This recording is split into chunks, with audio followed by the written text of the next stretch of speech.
Well, the head of DPS says during the shooting, the on-site commander believed the situation had turned into a barricaded subject instead of an active shooter, thinking the children were not at risk. William Joy reports now on some really disturbing details of the timeline that we're uncovering. The head of the Texas Department of Public Safety walked through a detailed timeline of how the shooting happened based on video evidence, witness interviews, and 911 calls. 11:27 a.m., video shows a teacher propping open a side door at Robb Elementary School. 11:28 a.m., the gunman crashed his truck into a nearby ditch, crawled out the passenger side, and started running with a backpack. The gunman fired shots at two men at a funeral home across the street from the school. 11:30 a.m., the teacher who propped open the door called 911 on the phone to report the crash and gunshots. 1 minute later, 11:31 a.m., video shows the gunman in the last row of vehicles in the school parking lot. He began shooting at the school and hid behind a car. At the same time, police arrived at the funeral home, and the school resource officer, who was not on the campus initially, arrived at the school and drove past the gunman hidden in the parking lot. Several rounds of shots were fired next at 11:32 and 27 seconds and 11:32 and 36 seconds. At 11:33, video shows the gunman entering the school through the side door that had been propped open. DPS says the gunman fired into room 111 and 112. More than 100 rounds were fired based on audio. At 11:35, 5 minutes after the 911 call, 3 police officers went into the school through the same door propped open.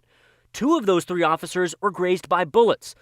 3 other Uvalde police officers and a deputy county sheriff also went into the school. There was more gunfire at 11:37, 11:38, 11:40, and 11:44.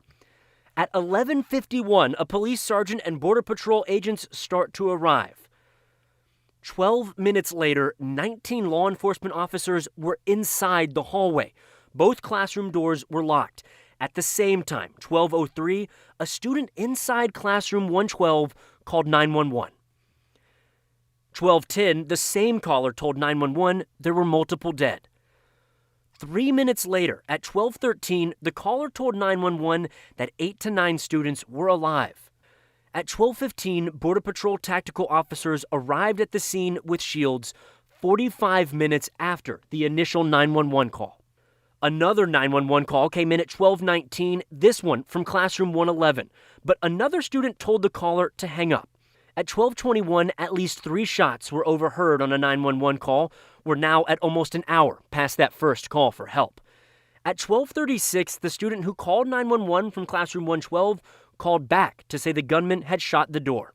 At 12:43, with at least 19 law enforcement officers inside the hallway, the student begged the 911 operator, "Please send police now." At 12:46, the student told 911 she could hear police next door.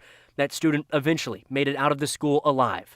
At 12:50, 80 minutes after the first 911 call, officers breached the door using a janitor's keys and killed the gunman.